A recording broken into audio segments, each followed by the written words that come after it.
And now, it's time for DJ Raqi's Secret Files.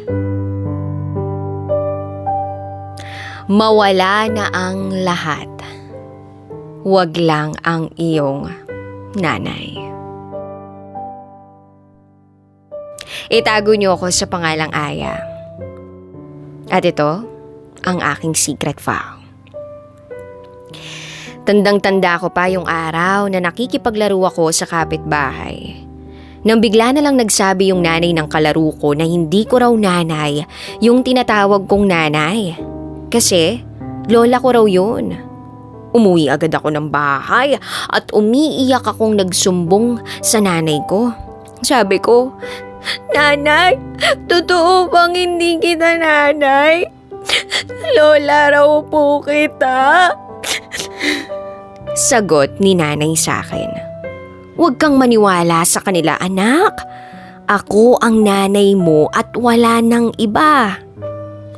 Sa galit ng nanay ko, pinuntahan niya yung kapitbahay kong yun at sinabihan niyang huwag guluhin ang utak ko. Pero simula nun, hindi na mawala sa isip ko yung katanungang yun. Nagtaka ako at napaisip kasi matanda nga naman yung nanay na tinuturing ko. 70 years old na siya that time. Pero dahil bata pa nga ako, hindi ko na lang kinulit ang nanay ko tungkol dun. Hanggang sa mag-high school ako. Paminsan-minsan bumibisita sa bahay yung tita ko. Yung sinasabi ng kapitbahay naming nanay ko raw. At minsan, pinagmasdan ko siya. Doon ko napansing parang kamukha ko siya. Itago natin siya sa pangalang Tita Ann. Tuwing bibisita siya, lagi niya akong niyayakap at sinasabihang ang laki-laki ko na raw. Dalaga na raw ako at ang ganda-ganda ko pa. Ilang beses ko ang tinangkang magtanong sa nanay ko kung nanay ko nga ba si Tita Ann, pero natatakot ako na baka magalit siya sa akin. May 2 anak rin si Tita Ann pero hiwalay siya sa ama ng mga anak niya. Nakikitira lang sila sa bahay ng isa ko pang tita. Ayun, nagpatuloy yung buhay ko. Masaya naman ako kasama ang nanay ko. 2 lang kami sa bahay at spoiled ako sa pagmamahal niya. Pero hindi ako spoiled sa material na bagay. Pinalaki ako ng nanay ko na mabait at mapagmahal. Hindi nagkukwento si nanay tungkol kay Tita Ann. Pero nung time na yun, hindi lang kapitbahay ko yung nagsasabi na nanay ko raw si Tita Ann. Pati mismong mga pinsan ko, ganun yung sinasabi sa akin. At dahil high school na ako, nagmamature na yung isip ko, unti-unti kong tinatanggap sa sarili ko yung posibilidad na nanay ko nga si Tita Ann. Kasi aside sa hawig ko siya, magaan talaga yung loob ko sa kanya. Isang araw, may pinag-awayan si Tita Ann at nanay ko. Ako yung napagbalingan ni Tita Ann ng galit niya. Bigla niyang sinabi sa akin na huwag raw akong magpakita sa kanya dahil umuinit yung dugo niya sa akin. Hindi ko raw ba alam na nung pinagbubuntis niya ako, uminom siya ng gamot para malaglag ako pero hindi ako nalaglag. Kahit nabigla ako nun, hindi ako sumagot. Gusto kong umiyak pero pinigilan ko. So, totoo pala na siya ang nanay ko. Ang dami kong tanong sa sarili ko, bakit pinabayaan niya ako, bakit niya ako iniwan kay nanay na lola ko pala, bakit niya natitiis na hindi ako kasama, bakit di niya sinabi na siya pala yung totoo kong nanay, hindi niya ba ako mahal? Medyo sumama din yung loob ko kay Tita Ann that time pero sinabi ko sa sarili ko na baka galit lang siya kaya niya nasabi yun. At siguro, hirap na siya sa sitwasyon, pero wala siyang magawa. Kaya kinalimutan ko na lang din yung insidenteng yun at hindi ko na lang yun sinabi kay nanay. Fast forward, first year college ako nung mawala si nanay na lola ko pala talaga. Ilang araw din siya sa ospital. And during that time, lagi siyang naiyak. Sabi niya, Aya, gusto ko nang magpahinga. Pero ikaw ang inaalala ko. Paano na pag nawala ako? Paano ka na? Sino nang mag-aalaga sa'yo? Pinipigilan ko yung iyak ko nun. Sabi ko na lang, nanay naman huwag po kayong magsalita ng ganyan. Magpapagaling pa po kayo para umuwi na tayo sa bahay. Noong mga oras na yun, sobrang takot ako. Hindi ko alam kung anong gagawin ko. Oo nga no, paano kung tuluyan nang mawala si nanay? Sino nang makakasama ko? Sino nang magpapaaral sa akin? Wala na Mawawala na itong lola ko na tinuring kong nanay simula nung bata ako. Sobrang mahal na mahal niya ako, nang higit pa sa buhay niya. Isang araw, tinawag ako ng mga tita ko. May pag-uusapan raw kami. Pagpunta ko sa sala ng bahay, andun si Tita Ann. Sabi ng tita kong isa, "Ano na Ann, ha? Anong plano mo dito kay Aya?" "Aba, wala na si nanay. At ikaw bilang ina ni Aya, responsibilidad mo yung bata. Anak mo yan. Aba, paaralin mo. Maging ina ka naman sa kanya ngayon. Iniwan mo na nga yung bata kay nanay. Si nanay na nagpalaki at si nanay na yung kinalala niyang nanay. Aba, magpakaina ka naman kay Aya." Confirmed na confirmed. Si nanay na tinuring kong nanay ay lola ko pala talaga. At ang tunay kong nanay ay si Tita Ann. Awang-awa ako sa sarili ko. Tahimik lang ako at nagpipigil ng iyak ko. Yung pakiramdam na parang walang pakialam sa'yo yung totoo mong ina. Nakikita ko naman sa mga mata ni Tita Ann na nahihiya siya at di makapagsalita. Pero sa awa ng Diyos, nagpatuloy ako sa pag-aaral kahit wala na si nanay. Kursong nursing yung kinuha ko. Kahit mahirap, kinakaya ko. At kahit hindi kami masyadong nag-uusap ni Tita Ann tungkol sa mga seryosong bagay, lalo na sa usaping anak niya ako at nanay ko siya, nagpapasalamat pa rin ako kasi pinag-aaral niya ako. Then dumating yung time na 3rd year college na ako. Doon na nag-umpisa na maging close kami ni Tita Ann. Bigla na lang kaming naging malapit sa isa't isa. Siguro dahil lagi niya akong binibisita sa dorm para na rin maghatid ng allowance ko at ibang kailangan ko. Minsan nga kumakain kami sa labas at nagpapasyal sa mall. Tita pa rin yung tawag ko sa kanya kasi yun na yung nakasanayan ko. Kahit iniwan niya naman ako, hindi naman ako nagtanim ng galit sa kanya. Pinalaki kasi ako ni nanay, na lola ko pala, ng mabait at malawak ang pag-iisip. Isang araw, bigla na lang akong kinuusap ni Tita Ann. Sabi niya, alam daw niya kahit hindi ko sabihin na gusto kong malaman kung sino ang tatay ko. Nagulat ako pero nakinig na lang ako sa sinasabi niya. Sinabi niya sa akin ang lahat tungkol sa tatay ko. Hindi ako nagsalita at puro tango lang ang ginawa ko. Pero tinandaan ko pa rin yung pangalan ng tatay ko kasi gusto ko siyang hanapin. Gusto kong makilala yung tatay ko. Hindi rin naman ako nagtanim ng galit sa tatay ko. Alam ko rin na may rason din siya kung bakit niya hindi pinanindigan ng nanay ko. At kung bakit hindi man lang niya ako hinanap. Fast forward, dumating yung araw na nahanap ko ang tatay ko sa tulong ng kaibigan ko. Nalaman ko na isa siyang OFW at meron siyang asawa at anak. Lahat ng anak niya may mga trabaho at pamilya na rin. Ayaw sa akin ng madrasta ko kaya mas pinili ko na lang lumayo.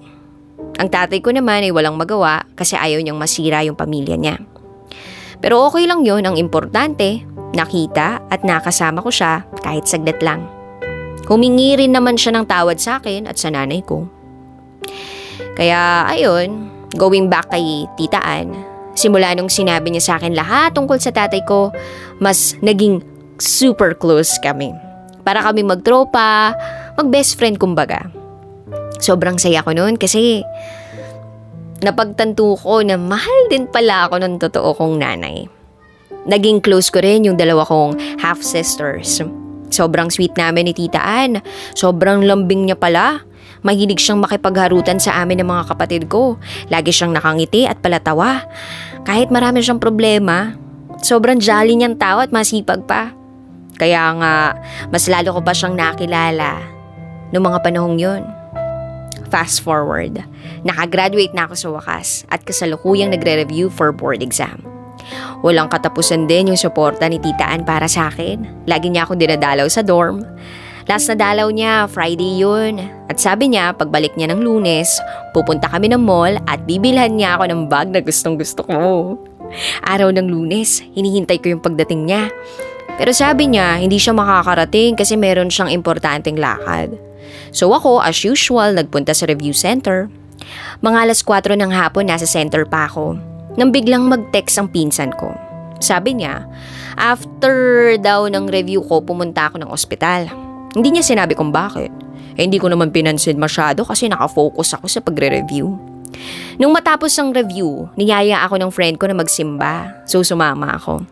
After ng pagsisimba namin, pag-open ko ng cellphone, ang dami ko ng text at tawag na natatanggap simula sa pinsan ko.